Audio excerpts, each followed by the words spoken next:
all of these stuff, I just upload all the raw footage on YouTube because it's just like 20 to 30 minutes. So it's not too bad. Yeah. If like you're, doing something else and then 30 minutes just went by and it's like still pretty fast relatively. And that like sketchbook looks like it looks like a spell book from a game. Spell book? Yeah, or like oh my god. You're a magic girl. That's so funny. That can No, be. because like yeah. It's, handmade very paper. aesthetic. Like one of my subscribers, he said that it kind of looks like it's been in the washing machine. That's so yeah, that's what it looks like, and you try to dry it out. Yeah, I was like, okay, that's a good way to put it. I never thought about it, but like, cool, good to know. Yeah, so you don't have to be. I don't have to like in a pose at all. You're good. You're just like be the natural self, and you're fine. You can look down, looking at your phone. You're totally fine. It just depends on what you're comfortable. Okay. Yeah. So no pressure. Yeah. No pressure. Have you changed your work recently? Or no? No. Okay. So I actually started this current job last November. Last November. Okay. Yeah, and I've been. It's a weird like structure, because like most kitchens. Yeah. It's built in a way where it's like a hierarchy. I mean, there is a hierarchy there, but it's like structured differently. Like the chef and then. Yeah, exactly. It's a very standard practice where in most kitchen it's like a brigade system, which is like French system. Okay. Like there's the chef, then it goes down to like the sous chefs, then the what do you call it? Yeah. The CDPs, which are like in charge of the stations, then the cooks. Wow. Which is like so it's basically a pyramid. Cool. So everywhere you go, like obviously you start at the bottom, or if you have more experience, you can go right away in like management places. Yeah. But the difference between this new place is that it's the first place I worked in a Japanese restaurant. Okay. And most of my career, like for 10 years, I've only been doing like Italian and French. Yeah. So, and whenever I actually tried to apply for Japanese restaurants before, they would be very biased because like they would not hire you if you can't speak Japanese, Korean, or Chinese. Yeah. Because before that were the only people who would actually work in those restaurants, right? Yeah. And interesting. Yeah, it took just me a long time. I was lucky because the person who actually interviewed me kind of had like the same thing where he actually was working in like French and Italian for a while, but then he got into Japanese. Yeah. But he's Korean, so it's kind of like easier for him. Yeah. But he knows like from my experience that I can actually just pick it up like that. Yeah. So yeah. Nice. I got hired there, and so far it's pretty good. So what's the difference between Japanese structure and then French or Italian structure? So in Japanese, basically there's only apprentices, like students, and then the chef. Oh, interesting. Yeah, so just like 2 levels. Yeah. So like if you're working under him, you're always just gonna be a student, like period. Obviously you get paid, but like as like the title or whatever. Yeah. Like there's no actual like structure where it's like, okay, there's a head chef, there's a sous chef, and then there's the cooks. Interesting. So how long can you become a chef in Japanese restaurants? Well, if you're how this is structured is actually it's supposed to be a school, like how the restaurant was kind of conceptualized. Okay. It was supposed to be a place where people who don't know anything about sushi can come in and like be trained under like a sushi master. Oh, interesting. And then then you can start serving like sushi omakase. Yeah. But realistically, or let's say back in the olden days or in Japan, they say it was like 10 years because like you have to you have to put in like all the work for each step. Like they say like 3 years to wash rice. Okay. When realistically, like if you know what you're doing, like that only works. Like learn in 1 month. Yeah. You know what I mean? Yeah. But it's just very like old traditional ways, right? Mm-hmm. But they've made it into a way where it's like they systemized it and optimized it in a way where they can open multiple locations as if it's like a franchise. Okay. Which is actually pretty mainstream because that's how a lot of restaurant like empires are built. Yeah. Like when I worked for Italy, Yeah. I worked there for 2 years, and I was pretty much there just after it opened, so I was pretty much saw like how it grew. its inception, and like how it grew. Yeah. And like they've opened actually 2 more locations already, and that's how they structure it. They literally have everything down to like a T, like a system for everything and a spec and measurement for anything that they like serve or make, right? So there's no waste, or like there's an account for everything. Yeah. Right? Do you like that kind of system? For me, yeah, because it's organized and like okay, that's fair. You know, yeah. there's no room for mistake if it's run perfectly, but nothing True. ever is perfect, yeah. right? We're all humans. There's always human errors. Yeah, yeah. So in a perfect world, that's amazing, but yeah. it obviously never works out the way everybody wants it to. Yeah. You know. Like, what kind of mistakes will there be? Like, outliers will there be usually? Let's say like if there is a system put in place, if people are just not like disciplined enough to follow the system at all, you know what I mean? Not everybody's like let's say militant in a way that they will be following every single instruction or any giving command that their superior will give them, right? Yeah. People are like very strong-willed nowadays and like, you know, very independent and not willing to bend to authority. Yeah. And I understand that too because I'm very anti-authoritative. Yeah. Like, I hate it when people tell me what to do. Yeah. But I'm also mature enough to understand that like... You're in the industry. Yeah, we're in the industry of like service and giving our own self up to give other people's experience a better, you know, time. Yeah. I don't know. That's cool. That's a cool insight. It's like being very selfless. Yeah, yeah. But most people don't appreciate it. Yeah. So do you feel like the people that don't appreciate it, they can't stay in the industry for longer, you think? Or it just kind of breaks their mental health more?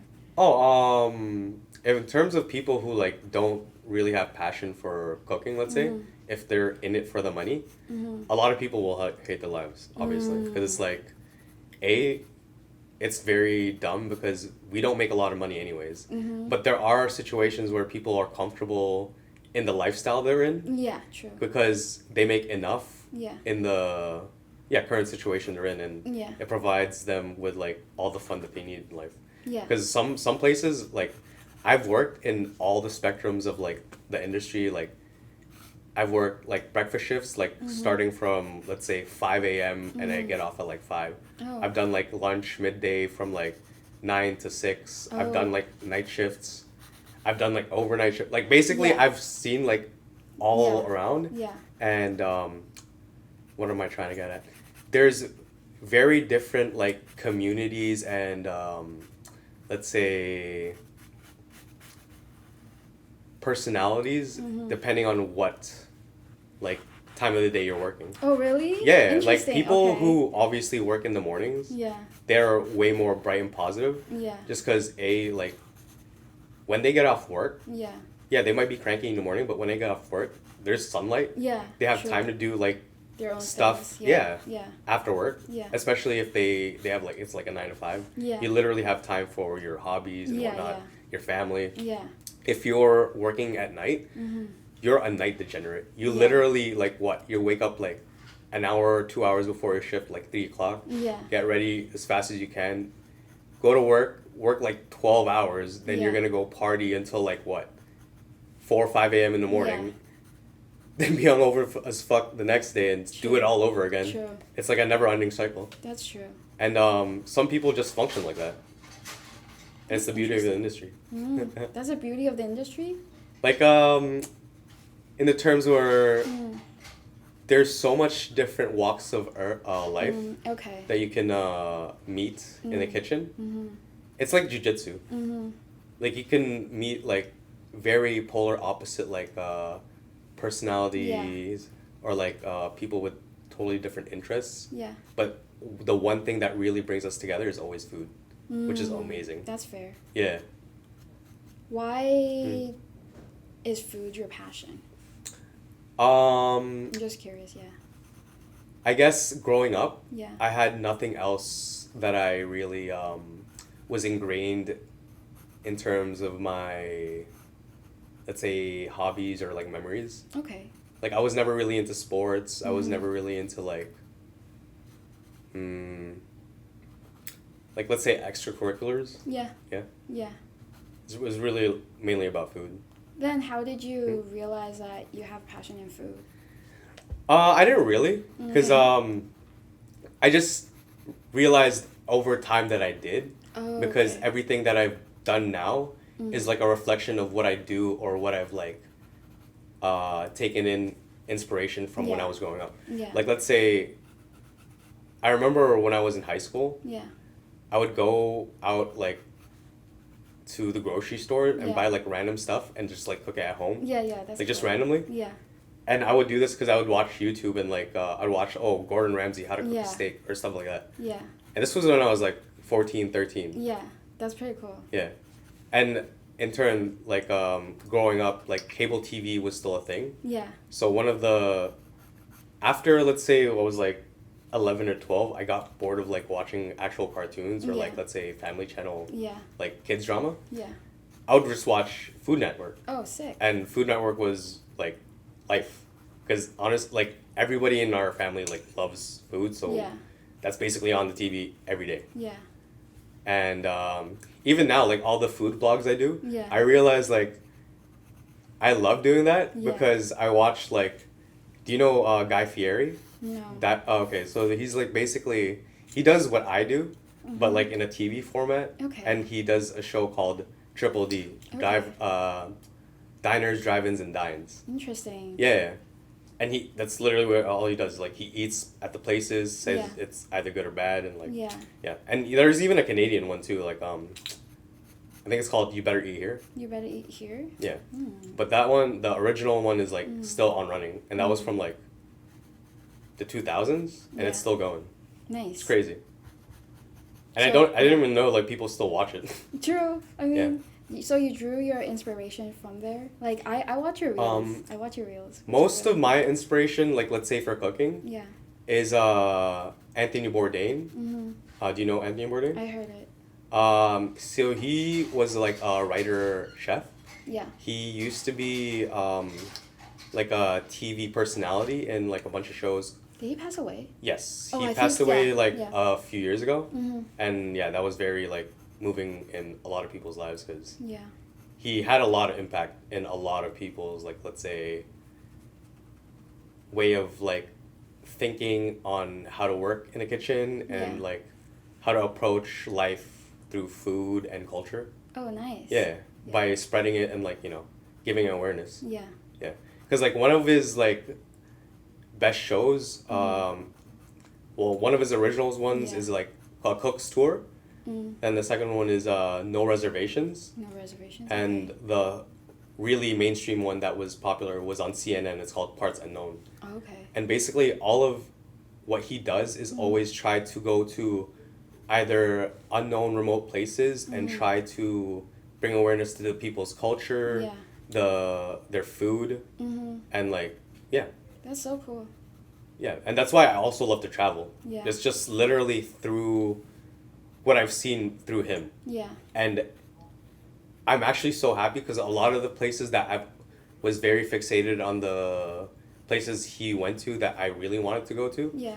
I'm happy to say that I've accomplished those dreams and I've been there and I've done it. Oh, wow. Yeah, that's why it's like a lot in my life where I take for granted because like Yeah. sometimes I feel so ungrateful. Yeah. But I should be because like I'm old now, but I'm still pretty young. I'm only 30. Yeah. But yeah. like through all the life experiences that I've had so Yeah. far, like I should be grateful because like a lot of things I've dreamt about when I was younger, I've actually done already. Oh, And it's nice. like yay.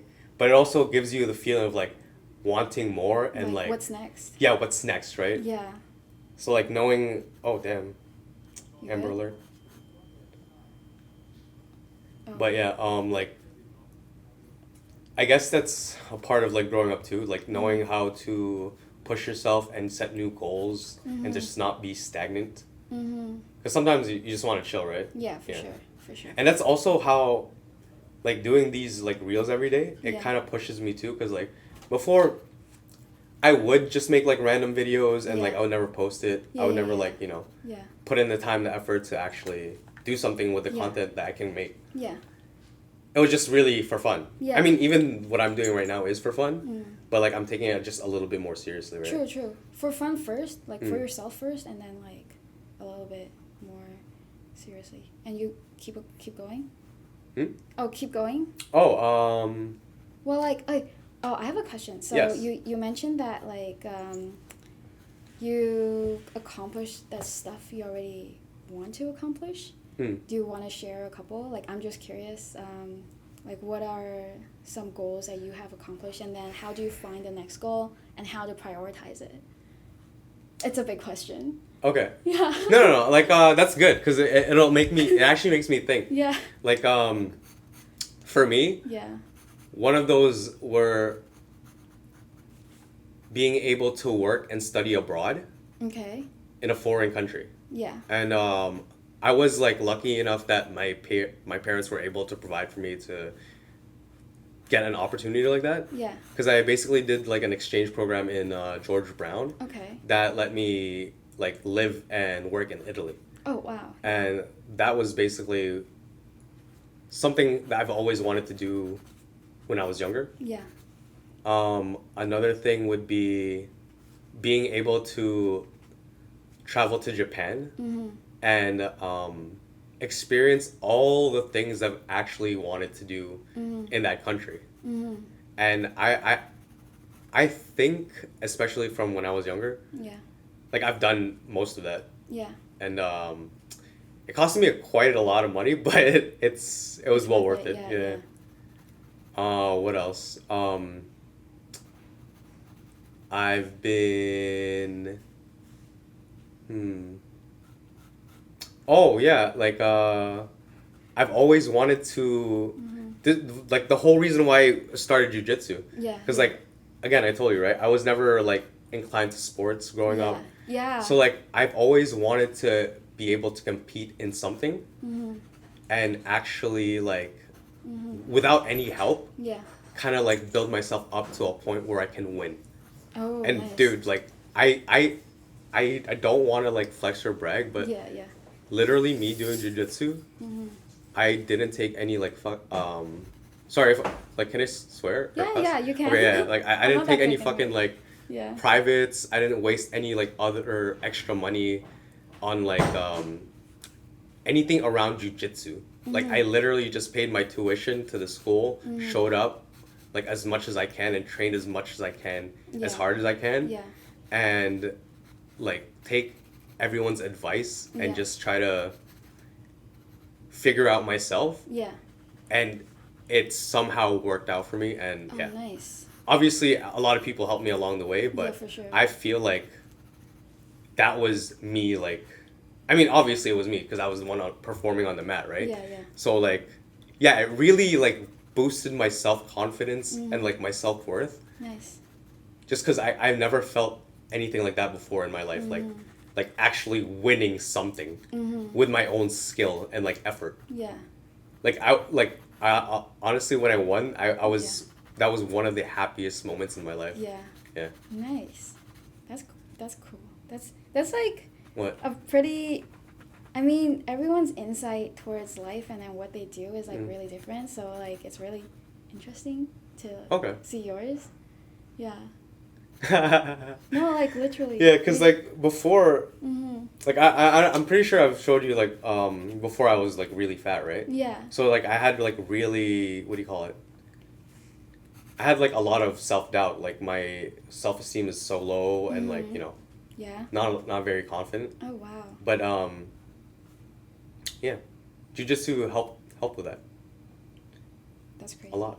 Nice. Even like working in the industry, Mm-hmm. like helps with that. Like just knowing how to be able to communicate with people properly. Yeah. Like even before, like probably let's say 10 years back, Yeah. I wouldn't be able to do this because I won't be able to even hold a conversation or even a monologue because I'm basically just like talking at you right now. Yeah. But yeah, but like exactly from the point I was going back to, Yeah. it's all through experience, right? Like True. how else am I gonna be able to speak about any of these things without me actually Experiencing it. having it in my Yeah. life? Exactly. True.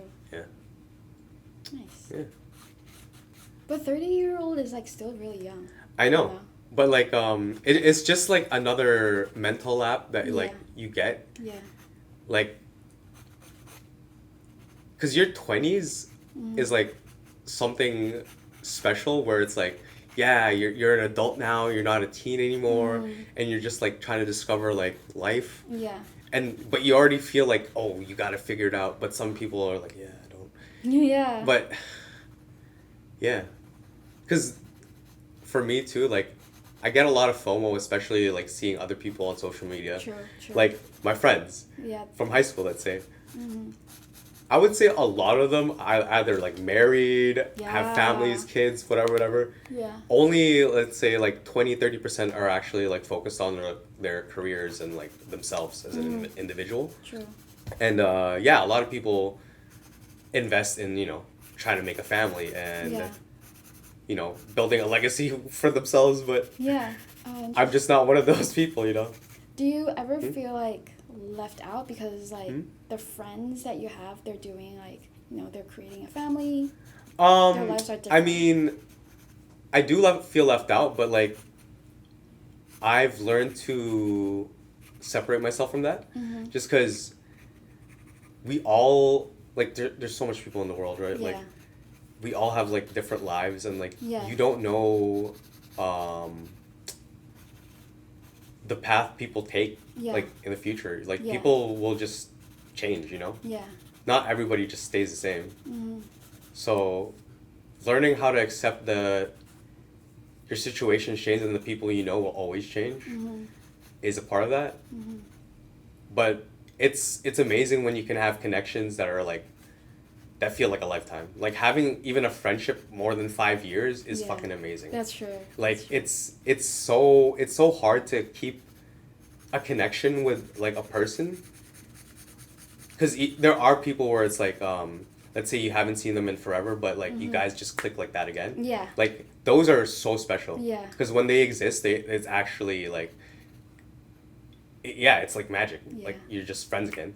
But having an actual person that has been with you for a set amount of time and has seen you like at your worst and at your best and like has been there with you is like that's a whole different that's irreplaceable. Yeah, true. Like it's nothing that you can, it's intangible. Yeah, it's hard because do you have how many what friends like that do you have, you think? I would say none. None, really? Yeah. I thought I did, but like you thought you it's did? no, it's hard because like there's some like again like nowadays too, right? Like mental illness is huge. Yeah. Right? Yeah. You can't tell how people can react. Like even True. myself, I'm very Yeah. moody and I have like let's say phases where it's like I'm very antisocial. I don't want to talk to people. Blah blah blah. And for me too, like it's actually very hard for me to express my feelings and even open up to people about my problems. So I understand when people are very closed off, but to have people like just try to cut you off, like out of the blue and no communication of like what happened. Oh yeah. And like stuff like that, where it's in a relationship where it really runs deep, like let's say childhood, right? Yeah. Those are like what really hurts. It's like those sucks. like that's like yeah. traumatizing, like giving you abandonment issue type of shit. Yeah. Like and yeah, I've gone through that, like where it's like, oh yo, this guy's my boy, ride or die. Yeah. Like we've been through some shit together, like since like we were like what 11 or 12. Yeah. And like I've given this guy like my all. I've tried to mentor him, stuff like that. But sometimes people just disappear and yeah, it is what it is. Yeah, it is what it is. And you try to reach out and be like, yo, it's all good, homie. You can always, Yeah. it's always love. Yeah. But some people just leave. That's it. Do you experience a lot of people leaving in your life, as in like because you went to Italy and then also came here in Canada. So for me, growing up, Yeah. it was actually so hard to make friends. Okay. Because like I moved here when I was 7 years old. Yeah. And each year growing up, I was actually moving. Yeah. So I would never have like a stable like set of friends. Yeah. I don't even know how to like keep connection back then. Like Yeah. it's not like a 7-year-old like now, oh, they have an iPhone somehow. Yeah. Before like You can you just barely remember, have like yeah. access to the home computer and get MSN Exactly. Yeah. and like, you know, chat with people. So it took me a while to actually establish like friendship, like any sort of friendship. Probably middle school. Yeah. Actually, yeah, one of my like real homies, like he's from middle school. Like I met him in middle school. Yeah. Actually, two of my best friends. Yeah. Like one, he lives in New York right now. He's married with his wife. And one guy, he's actually living in Berlin. Nice. He is a soldier in the U.S. Army, and he's stationed in Berlin. Okay. But we're all like childhood friends, and like we just try to keep connected all the time. Yeah. Cause like we were actually pretty close. Okay. And the guy that was a soldier, I actually met him when I was 7 when I moved to Canada. No way. Because we were classmates. We were in grade 2. Yeah. And yeah, but then where I actually found like a core group of friends was in high school. Because that's kind of like when you're like, you know, trying to discover who you are. Yeah. Try to find like a clique. Yeah. And yeah, like I'm actually glad I keep in touch with a lot of people from high school. Oh, nice. Because yeah, people change, right? You never know who you're like kind of the same interests in, True. like the same career path. Yeah.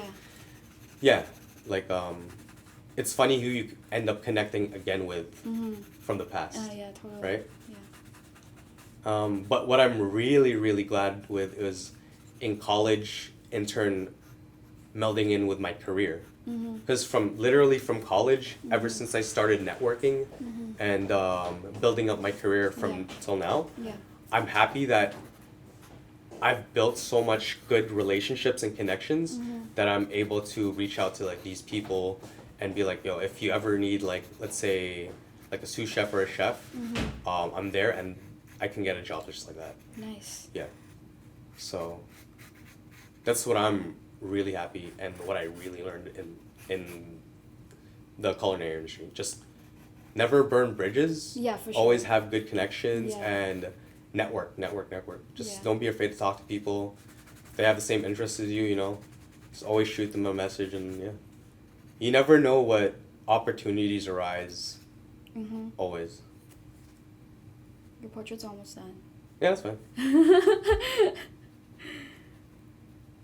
So how have you been? I'll let you know later. Let me just finish this. I've been yapping like crazy. No, I mean, I've been asking you. Yeah. Yeah. What else? Let me just sign the date. Oh, you're done. I'm done. Okay. Hey. That's what I meant. Nice. Okay. That's perfect. There we go. Oh shit. I look like Asian Harry Potter. Hang on.